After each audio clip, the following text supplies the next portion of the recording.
kehidupan setiap kami, anak-anak Tuhan yang setia mengikut Engkau Tuhan. Biarlah kami tetap mengasihi, melayani, dan memuliakan Tuhan dalam hidup kami. Apapun yang terjadi Tuhan, apakah sakit penyakit, apakah keberangkutan usaha, atau ada persoalan-persoalan dalam rumah tangga keluarga, tetapi biar kami tetap setia mengikut Tuhan, tetap setia berharap pada Tuhan, tetap setia beribadah dan memuliakan nama Tuhan. Terima kasih Bapa, biarlah pengalaman ini membuat kami yakin bahwa Allah yang kami sembah Allah yang hidup, Allah yang luar biasa, Allah yang sanggup berkarya menolong kami dan peduli terhadap kami. Terima kasih Bapa, berkati firman-Mu, berkati kami semua agar kami sama-sama siap menerima dan melakukannya, dan kembali kami akan mengalami firman Tuhan dalam hidup kami dan Tuhan dipermuliakan. Dalam nama Tuhan Yesus Kristus kami berdoa dan bersyukur. Haleluya. Amin. Silakan duduk Bapak Ibu. Shalom. Selamat pagi. Terima kasih buat Bapak Pendeta Bedato dan Ibu Kiki yang memberikan kami kesempatan kembali melayani Bapak Ibu sharing firman Tuhan. Ya, sama-sama kita menikmati persekutuan dalam Tuhan di rumah Tuhan saat di Bethlehem. Ya, tema hospitality kita adalah, boleh PPT-nya ditampilkan. Temanya adalah kita ditugaskan untuk menjangkau banyak orang bersama-sama dengan menawarkan rumah untuk persinggahan. Sudah bisa? Ya. Kalau ada PPT-nya Bapak Ibu bisa mengikuti alur cerita saya supaya tidak terlalu asik melihat saya saja. Melihat firman Tuhan dan mengikuti setiap pernyataan-pernyataan. Bisa? Nah, ya sekali lagi sama-sama yuk temanya, karena ini akan kita pelajari, kita sharingkan, kita bagikan, dan kita alami supaya kita bisa menikmati berkat Tuhan. Temanya di atas itu ya, kita baca bersama ya. 1, 2, 3. Kita ditugaskan untuk menjangkau banyak orang bersama-sama dengan menawarkan rumah untuk persinggahan. Amin. Haleluya. Teksnya yang kita baca diambil dari kitab 1 Petrus 4 ayat 9. Kita baca bersama lagi. 1, 2, 3. Berilah tumpangan seorang akan yang lain dengan tidak bersungut-sungut. Amin. Coba senggol telinga, suka mau ditumpangkan kan? Orang ingat, orang datang. Kamu selalu suka cita atau kamu sembunyi? Kalau ada orang datang tanya, saya beritahu, saya ada yang punya rumah. Dia sendiri bilang ada. Dia bilang anaknya kayak pembantunya sering ya mendengar penyataan itu. Kalau orang datang, jangan tukang kolektor lagi, penagih hutang. Ada orang yang pengen berhutang, atau orang-orang pengen minta bantuan. Saya bilang kaya lagi ada di rumah. Padahal dia bilang kepada anaknya tidak ada, padahal dia sudah ada. Dengan polosnya. Kata mama, kata bapak tidak ada di rumah. Loh, ternyata kalau cerita itu seperti kita sering kita dengar.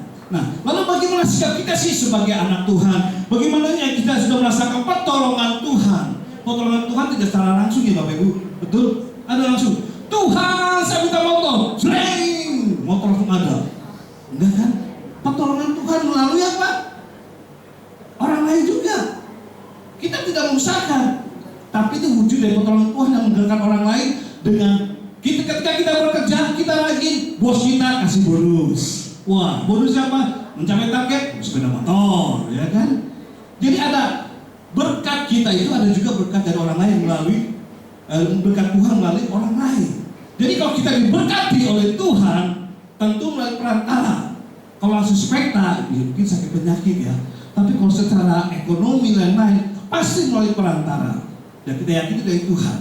Artinya kita berada, kita menikmati segala sesuatu. Ingat ada orang lain juga yang turut andil. Artinya Tuhan memakai orang lain itu memberkati kita. Amin. Coba tes, beritahu kiri kanannya, senggol. Terima kasih ya, engkau juga memberkati hidupku. Melalui apa? Perkataan, senyuman itu kan memberkati kita. Betul Bapak Ibu? Ketika datang ke rumah Tuhan, lagi ada masalah, lagi ada bertukaran lah suami istri. itu karena orang tua anak datang ke rumah Tuhan dengan muka yang cemburu, tapi kalau kita sambut asal kita disambut teman-teman, hei apa kabar luar biasa hari ini? Piye kabarnya? Senang kan? Disambut sukacita. Artinya kesukaan sukacita kita, berkat kita juga karena ada orang lain yang dipakai Tuhan untuk menolong kita. Amin. Sama halnya dengan persinggahan rumah. Jangan bicara persinggahan rumah adalah tentang orang menginap, orang menumpang. Enggak, itu maksud Tuhan. Ya, coba next selanjutnya. Jadi maksud kita memberi tumpangan adalah seperti begini. Penafsir mengatakan orang percaya itu memegang peranan penting dalam penyelamatan secara rohani, moral, emosi. Sekali lagi, kita yang diselamatkan Tuhan, kita yang sudah merasakan pertolongan Tuhan, kita sudah merasakan mujizat Tuhan, kita punya peranan penting, Bapak Ibu. Bukan kita sudah diberkati Tuhan, disembuhkan Tuhan, dipulihkan rumah tangga kita, dipulihkan usaha kita. Udah kita santai saja bercanda cukup berterima kasih. Enggak, ternyata ada tugas. Ketika kita diberkati, dipulihkan, kita kasih tugas untuk belajar memulihkan atau memberkati orang lain. Amin. Blessing to be blessed, motonya CBA. Ketika diberkati, belajar menjadi berkat. Nah, apa sih memberi orang peranan itu? Memberkati secara apa? Rohani, moral, dan emosi. Nanti ketika kita mengalami pengalaman Tuhan, kita harus berbagi kepada orang yang datang pada kita. Hei, kalau saya bisa melayani Tuhan di rumah Tuhan sejauh lain, ini karena Tuhan. Kamu pasti juga bisa. Kalau segi kehidupan ekonomi saya dulu biasa-biasa saja, sekarang usaha saya besar diberkati Tuhan, karena saya setia beribadah melayani Tuhan, bisa terlibat leher. Kamu juga masih bisa. Keluarga diberkati, usaha diberkati, ketika kau setia beribadah bisa terlibat leher. Amin. Coba senggol kiri kanan. Betul gak? Kamu diberkati gak di satu leher? Amin. Siapa yang masih diberkati ketika setia beribadah di satu leher? Oh, cuma 5 orang. Oh, banyak Bu. Haleluya. Betul. Bapak Ibu, tanpa kita sadar ketika setia beribadah di rumah ini, Tuhan memberkati kita melalui rumah Tuhan ini juga. Amin. Ketika kita setia, apalagi punya komitmen mau melayani, Tuhan gak mau berhutang pada kita. Kita mungkin sering berhutang pada Tuhan atau pada sesama, tapi Tuhan tidak akan berhutang. Kalau Bapak Ibu setia beribadah plus melayani Tuhan, Tuhan berjanji akan memberkati kita. Amin. Bukan hanya kita saja, anak cucu kita pun Tuhan akan pelihara. Asal kita setia beribadah, setia melayani. Apapun terjadi, bumi bergoncang di satu kita di mana saja sakit penyakit, tetap akan setia beribadah. Berkat Tuhan ada di rumah Tuhan. Amin. Haleluya. Itu secara rohani, secara moral. Kita harus belajar memberikan contoh yang baik. Sudah diberkati, setia beribadah melayani. Berkati usahanya. Ketika didatangi langsung menghindar. Ketika didatangi nggak mau ketemunya di gereja saja, tapi nggak mau jalan bersama, nggak mau di rumahnya samperi. Apa menghindar? Takutnya cuma terakhir. Takutnya itu ketahuan kali. Masih sudah diberkati pelit, medit. Ketika kita belajar apa artinya sih dengan berkat yang besar? Ketika kita belajar memberkati orang kita. Amin. Tuhan memberkati kita puluhan juta. Ketika kita mentraktir teman kita hanya berapa ratus ribu. Ingat, kita diberkati karena ada orang di sekitar kita. Tuhan pakai orang di sekitar kita. Amin. Entah apa itu bos kita, teman-teman rohani kita, gereja kita, keluarga kita. Tapi Tuhan yang pasti menggerakkan mujizatnya melalui ketika kita bersosialisasi. Amin. Masih kasih contoh moral kita, etika kita sebagai orang yang diselamatkan Tuhan, orang yang sudah diberkati Tuhan, kasih contoh yang baik. Amin. Ketika kita dipulihkan dari sudah diberkati ekonomi, dari yang namanya medit, pelit, suka mentraktir. Kok nggak ada yang sedih? Haleluya. Susah ya Pak? Oh enggak susah sih. Saya pun juga tanya dengan Mas Wi, Pak Bos masih ada janji dengan saya. Aduh, apa Pak Komro? Iya Pak, pasti. Wah sekali kamu apa diingetin? Tapi yang lain bisa nanti ya. Gak apa-apa. Supaya kita mengingatkan, kalau kita sudah merasakan komro, teman kita yang belum harus kita ajar. Ya Pak. Kalau ini komro, makan ayam itu. Makan ayam apa? Kambing, gulai, yang di Tanjung Perak. Bisa makanan. Belajar, lalu emosi. Ketika orang datang pada kita, mari kita belajar, kita empati kepada orang yang sedang pada kita. Kenapa? Ketika orang datang kita, Tuhan katakan, orang yang menumpang adalah, perhatikan, orang yang menumpang adalah orang yang mempercayakan sebagian persoalan hidup dan kepada sesama. Berarti dia sedang berserah pada kita. Di mana rasa emosi kita ketika orang sedang curhat? Aduh Pak Dwi, lama saya sudah beribadah, saya mulai di Bethlehem, tapi kok saya masih jomblo Pak, gimana? Misalnya gitu, harus terima. Oh iya, dengarkan. Bagaimana dulu rasanya kita jomblo ya Pak, lama ya dapatkannya. Oh iya, dengarkan saja. Kalau usah kita banyak bicara, minimal kita dengarkan orang tersebut. Orang cuma, aduh Pak Dwi, lain-lain itu masalahnya. Nih, saya sudah berdoa, tapi kok sakit saya belum sembuh-sembuh. Dengarkan dulu, gak apa-apa. Emosi kita belajar bersimpati, emosi kita mainkan. Ketika dulu pernah merasakan namanya kena sakit penyakit, namanya masih jomblo, namanya lagi susah usaha kita, ekonomi kita. Belajar, karena ketika kita sudah diberkati, kita harus belajar sharing bagi kita. Kalau saya diberkati, kamu juga. Amin. Pengalaman dalam Tuhan bukan karena status keputusan. Wow, karena Pak Dwi, Pak Gosam, cuma pendeta hamba Tuhan begini. Enggak, maka usahanya diberkati. Enggak. Bukan karena identitas rohani, tetapi gaya hidup rohani lah itu yang Tuhan berkati.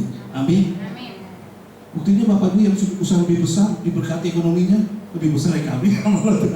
Sama-sama melayani. Tapi bukan karena itu. Sesuai dengan karunia kita, sesuai dengan kemampuan kita, Tuhan akan berkati sesuai dengan kapasitas kita. Amin. Di situ kita belajar emosi kita diperankan, belajar empati satu dengan lain. Next selanjutnya. Nah, sebelumnya teks yang ini Bapak Ibu dahulu dalam 1 Petrus itu begini ceritanya. Berapa orang-orang yang orang Israel yang sudah percaya Tuhan, terima Tuhan, orang Yahudi maksudnya yang sudah terima Yesus. Ada orang Yahudi yang belum terima Tuhan sampai sekarang, ada yang sudah terima. Nah, ketika sudah terima, mereka ada ancaman. Orang Kristen tidak disukai, bahkan dikejar akan dibunuh, sehingga mereka keluar diaspora. Nah, mereka ke berbagai perantauan, tetapi di dalam perantauan tersebut ada juga orang yang sudah kenal Tuhan, non Yahudi. Mereka keluar ke orang Yunani dan lain-lain. Tapi mereka yang orang Yahudi sudah kenal Tuhan, makin sudah mengenali sebagai Tuhan, mereka mau menumpang orang-orang yang Buddhis yang diaspora, orang-orang Israel yang diaspora yang berbagai ke tempat Yunani, ke tempat daerah lain. Nah, di situ Petrus katakan, kami yang sudah kenal Tuhan, sudah terima Tuhan, tolonglah saudara seimanmu, berilah mereka tumpangan. Artinya gini Bu, Bapak Ibu, bukan tumpangan tempat tinggal, merasa empati karena saya sama orang Kristen. Orang Kristen pasti penuh dengan persoalan. Nah, ketika kita sudah ditolong Tuhan, mari memperhatikan orang Kristen yang sedang dalam mengalami kesulitan atau persoalan. Amin. Itulah nasihat Petrus kepada orang-orang Kristen yang non-Yahudi untuk menolong orang Kristen Yahudi yang sedang diaspora atau sedang keluar dari daerahnya karena masalah identitas rohani, identitas kekristenan. Karena Kristen mereka dibenci orang Yahudi. Orang Yahudi ini, enggak semua orang Yahudi yang sudah terima Yesus dibenci, mereka langsung keluar dari daerahnya pergi ke tempat-tempat daerah lain. Nah, tempat-tempat daerah lain seperti non-Yahudi, orang tempat Yunani dan lain itu yang sudah terima harus belajar menerima. Itu maksudnya. Menerima bukan hanya tempat tinggal, tapi memberikan pekerjaan mereka, menyambut mereka dengan sukacita, dan mereka berbagi pengalaman rohani dalam Tuhan. Itu yang maksudnya. Nah, sekarang kita masuk di dalam materi kita, house family kita. Kita kan belajar level up. Level ini 40 pertemuan ya. 4 pertemuan untuk belajar bertumbuh dalam Tuhan sesama kelompok Kristen. Yang ditulis oleh Rick Warren kemarin. Nah, di buku materi House Family G.S. Ebenezer, menurut Rick Warren, dalam hidup ini banyak orang terlibat kesulitan hingga mereka sangat membutuhkan sesama yang mau memberi mereka tumpangan. Ya. Banyak orang Kristen ini yang memerlukan pertolongan dan mereka harus diberi tumpangan. Dalam bentuk apa? Seperti saya bilang, memberi pertolongan itu, tumpangan itu sebenarnya bentuk apa? Itu pertolongan. Dalam bahasanya hospitality, artinya menyambut, memberikan pertolongan dengan ramah, dengan baik. Seperti apa bentuk menyambutnya? Bantuannya dengan baik. Memberi bantuan untuk ikut menyelesaikan masalah. Amin. Ketika ada orang datang ke rumah kita, datang ke tegak kita di mana berjumpa dengan kita, dan mereka punya masalah, kalau kita bisa berdoa, kita berdoa untuk menyelesaikan masalahnya. Memberi dukungan dan perlindungan ketika dia ada kena bahaya atau dan lain. Kalau kita bisa melindungi, kita belajar berikan perlindungan. Memberikan nasihat, nah ini nasihat rohani, nasihat firman. Menyediakan diri di tempat curhat yang aman. Amin. Kadang-kadang sini tempat kita curhat, senang. Ya orang mengeluarkan undang-undangnya dan pikiran. Tapi ada juga kadang-kadang disambut dengan sukacita, ada juga malah jadi bahan gosip untuk orang lain. Ya sudah, memang ada hati-hati di dalam curhat ini sesama orang Kristen. Tetapi kita dimasukkan secara anak Tuhan. Marilah kalau kita curhat mengadu, belajar kita hidup sendiri. Jangan bocor ember. Bocor mulut maksudnya ember. Ya kadang-kadang kita bergumul ya dalam untuk mengungkit rahasia curhat. Tapi karena kita percaya seseorang dan orang itu percaya kita, tapi kadang-kadang orang juga bisa. Nah, itu lain hal kalau itu tidak menjaga rahasia. Yang penting sebagai kita anak Tuhan, kalau kita sudah diberkati, kita sudah dipulihkan, belajar ketika orang mencurhat kita menjadikan diri dan kita menjadi seorang konseling yang baik. Amin. Walaupun itu gagal, masih kita sebagai gosip curhatan orang lain itu tidak apa-apa. Jangan menyerah untuk di tempat curhat. Dan saya minta Tuhan tolong ampuni kelemahan saya. Kalau saya masih kadang tidak menjadi tempat curhat yang baik. Tapi sebagai orang Kristen, ini nasihat Petrus kepada orang-orang yang sudah dalam Tuhan. Terimalah memberikan tumpangan, berikan bantuan. Jadikan tempat kita tempat curhat yang baik. Amin. Karena setiap kita pasti punya pergumulan setiap hari. Pergumulan dalam rumah tangga, pergumulan kesehatan, pergumulan ekonomi rumah tangga, pergumulan teman-teman dalam gereja, teman-teman AF, pasti kita punya persoalan-persoalan pribadi. Ketika kita jadikan tempat Bapak Ibu menjadi tempat curhat, belajarlah Bapak. Amin. Belajarlah menjadi konseling yang baik. Karena Bapak Ibu dipercayakan. Coba beritahu kita, kamu dipercayakan loh. Amin. Mahal dipercayakan tuh ya. Bapak Ibu dipercayakan melayani di gereja itu mahal loh. Itu karena kasih karunia Tuhan. Amin. Gak semua orang bisa diberi kesempatan kepercayaan melayani di mimbar. Gak semua orang diberi kesempatan untuk melayani Tuhan. Walaupun dengan senangnya gereja, mari Bapak Ibu melayani di gereja Tuhan, baik sebagai asal, sebagai kolektan, pelayan mimbar atau guru sekolah minggu. Tapi itu mahal sebenarnya Bapak Ibu. Karena dipercayakan. Coba kalau Bapak Ibu orang pintar punya keahlian di dalam tempat-tempat tersebut, karunia-karunia itu, tapi kalau nggak dipercayakan, nggak bisa dikasih kesempatan. Betul? Amin. Bapak Ibu yang melayani single, asal kita, kolektan, perjamuan kudus, itu karena dipercayakan. Dan kepercayaan itu ada sebuah harga yang mahal. Ayo saya ulangi berikan, kepercayaan itu mahal loh. Aku percaya padamu. Gereja ini percaya kepada kita semua. Terima kasih Bapak Kiki kepada Pak Dwi memberikan Bapak Ibu kesempatan melayani di rumah Tuhan tempat ini. Amin. Mari kita bersyukur bahwa itu ada satu harga yang sangat mahal. Diterima sebagai anggota Posbendi, diterima sebagai anggota gereja satelit, itu sebuah kepercayaan. Next selanjutnya. Nah, lalu bagaimana sih dampak ketika kita memberi tumpangan? Perhatikan ya, tumpangan di sini bukan berarti memberikan tempat tinggal, enggak bukan cuma itu saja secara fisik, tapi memberikan hospitality, yaitu memberikan sambutan yang baik, yang ramah, atau memberikan pertolongan yang baik, pertolongan yang luar biasa. Berkat apa sih? Nah, ketika Bapak Ibu dan saya belajar memberikan tumpangan, yaitu memberikan sambutan yang baik, bukan sambutan bukan MC ya, menyambut dengan sukacita, menjadi pendengar yang baik, pendoa yang baik, pemberi yang baik, dan lain-lain.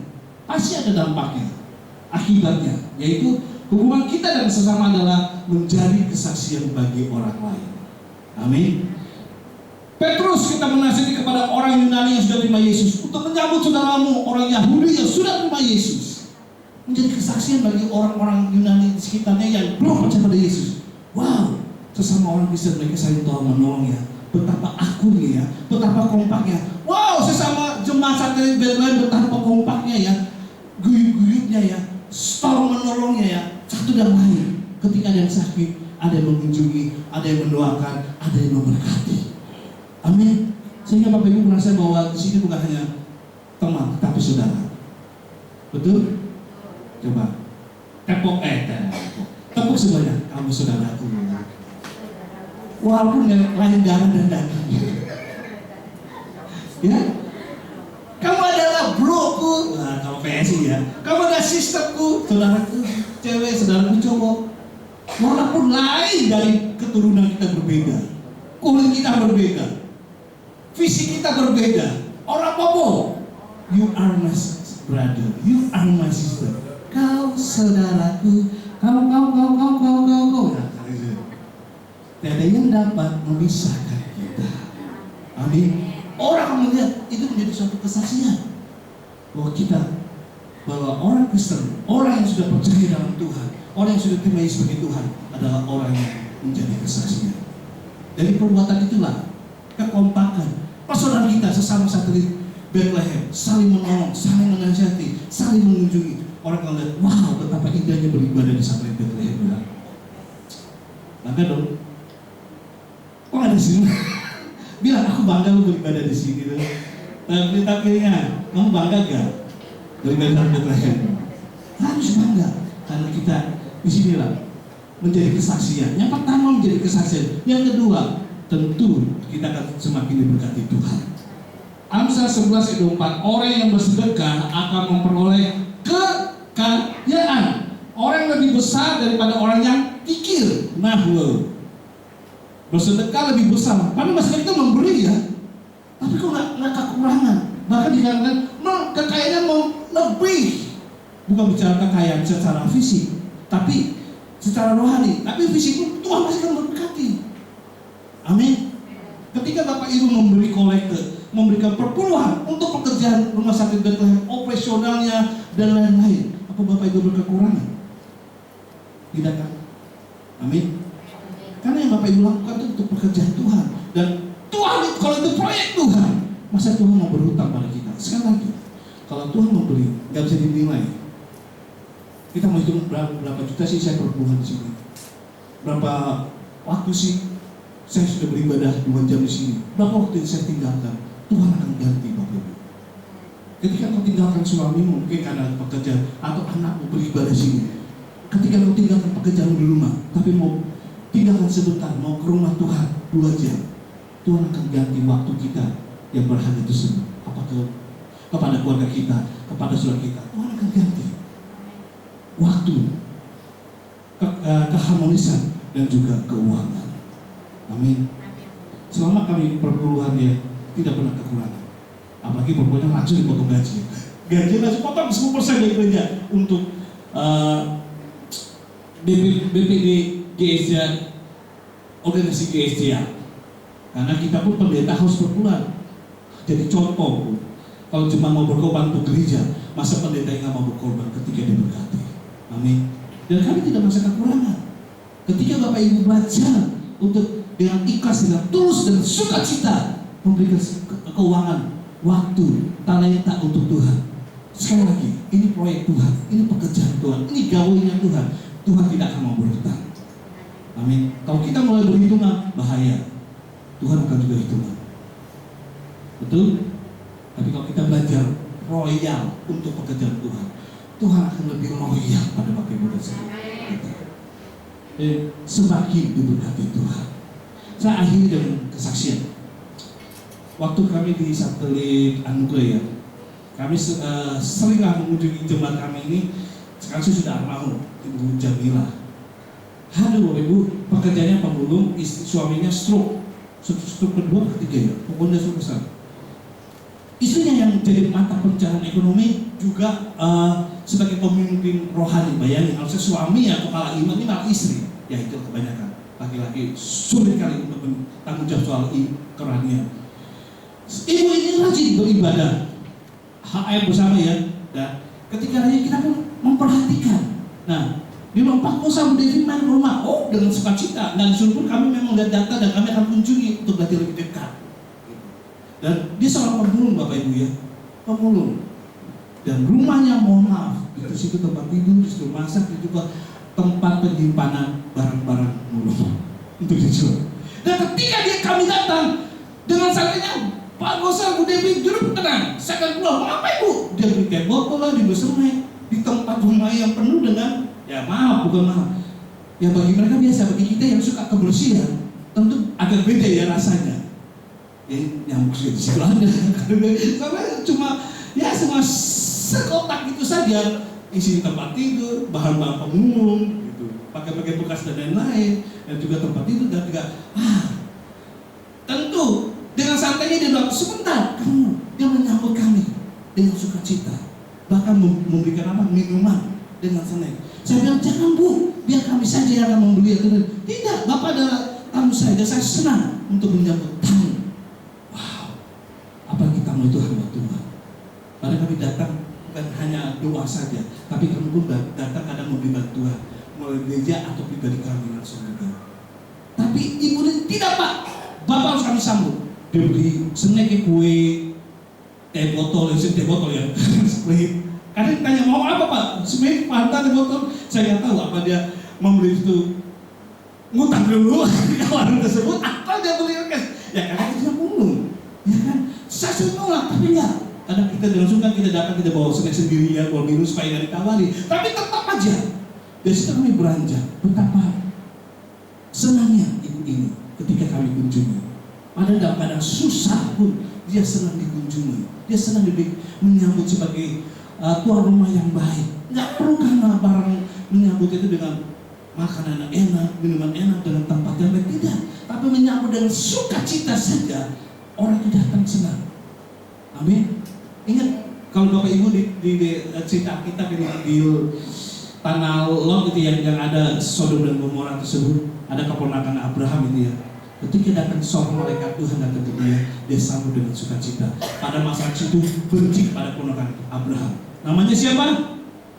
Saya juga lupa. Keponakan Abraham. Tapi keponakan Abraham ketika datang 3 orang ini, ternyata 3 orangnya adalah utusan malaikat. Menyambut dengan sukacita. Padahal dia tahu saat itu keponakan Abraham mau dibunuh, mau didapat. Tapi dia nggak peduli, ketika orang datang dia sambut seolah itu adalah malaikat. Ternyata benar utusan Tuhan. Keponakan Abraham, dia nggak peduli bahwa dia akan dibunuh atau lain kalau menyambut seseorang, karena dia sedang mau dirajam, mau dibunuh dan mau diperkosa anak-anaknya dan lain-lain, bahkan dia sendiri. Tapi karena Tuhan menolongnya, Musa mendoakan buat keponakan Abraham, sehingga Abraham